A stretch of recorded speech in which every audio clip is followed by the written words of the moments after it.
Assalamualaikum warahmatullahi wabarakatuh. Alhamdulillahi rabbil alamin. Allahumma salli ala sayyidina Muhammad wa ala ali sayyidina Muhammad. Para pemirsa, puji syukur kita panjatkan kehadirat Allah Subhanahu wa taala. Kita semua tetap dalam keimanan dan keislaman kita. Salawat dan salam semoga senantiasa tercurah kepada junjungan kita Nabi besar Muhammad sallallahu alaihi wasallam beserta keluarga, para sahabat dan para pengikutnya hingga akhir zaman nanti. Dalam sebuah hadis Rasulullah sallallahu alaihi wasallam bersabda, "Khairukum man ta'allamal Qur'an wa 'allamah." Sebaik-baik kamu adalah yang belajar Al-Qur'an dan yang mengajarkannya. Al-Qur'an adalah kitab suci umat Islam yang diturunkan kepada Nabi Muhammad melalui perantara malaikat Jibril untuk disampaikan kepada umatnya, dan membacanya adalah ibadah. Al-Quran merupakan pedoman utama sehingga bisa kita bersahabat dengan Al-Quran untuk mengarungi kehidupan sehingga sesuai dengan harapan dan tujuan Allah Subhanahu wa taala. Al-Quran juga merupakan mukjizat yang tak pernah lekang dimakan zaman dan waktu, selalu relevan pada waktu, tempat, dan keadaan serta zaman apapun. Oleh karena itu, marilah kita untuk selalu berusaha mendekatkan diri dengan Al-Quran dengan cara bersahabat dengan Al-Quran. Para pemirsa, bersahabat dengan Al-Quran tentu kita harus bersungguh-sungguh mempelajarinya. Ada beberapa cara yang harus kita lakukan untuk bisa bersahabat dengan Al-Quran. Yang pertama, kita harus melafazkan serta membaca Al-Quran. Melafazkan Al-Quran artinya kita membaca hurufnya dengan jelas, membaca ayat-ayatnya sesuai dengan kaidah-kaidah ilmu tajwid. Kita juga tidak bisa sembarangan berhenti ataupun menyambung ayat, karena akan bisa menghilangkan makna dan arti dari ayat yang kita baca tersebut. Membaca Al-Quran juga akan mendapatkan syafaatnya bagi kita.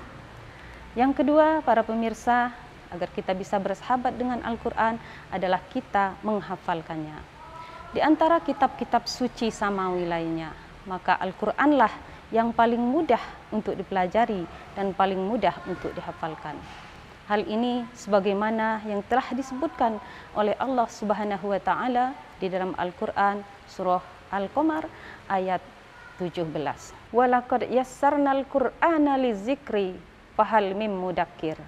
Dan sesungguhnya telah kami turunkan Al-Qur'an itu dengan mudah agar bisa dipelajari. Maka adakah yang mau mempelajarinya?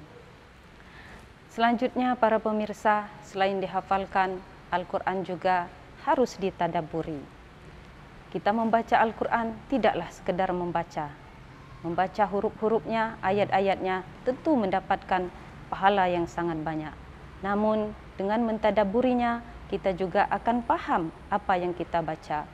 Oleh karena itu, bagi kita yang tidak pandai berbahasa Arab atau tidak mengerti bahasa Al-Quran, maka bacalah terjemahannya. Karena dengan begitu, kita akan tahu apa maksud yang dibaca, dan kita akan mengerti, dan kita juga berusaha untuk memahami makna dari kandungan ayat yang kita baca tersebut. Namun dalam hal ini tentulah kita tidak bisa sembarangan dalam menerjemahkan, menafsirkan Al-Quran, karena ada orang-orang tertentu yang ahli di bidangnya.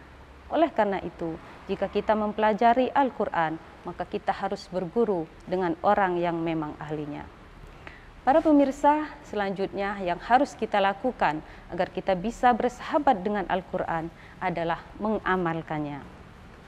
Al-Quran dibaca, ditadaburi, dihafalkan, kemudian kita amalkan. Dari membaca, mentadaburi, maka kita aplikasikan dalam kehidupan kita sehari-hari. Apa yang menjadi larangan di dalam Al-Quran harus kita hindari.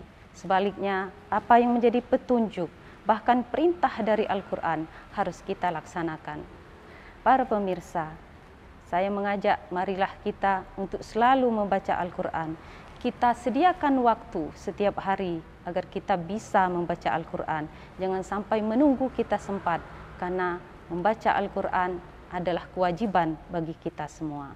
Carilah guru yang memang ahli di bidangnya, karena belajar di waktu kecil itu akan membekas sampai dia dewasa nanti.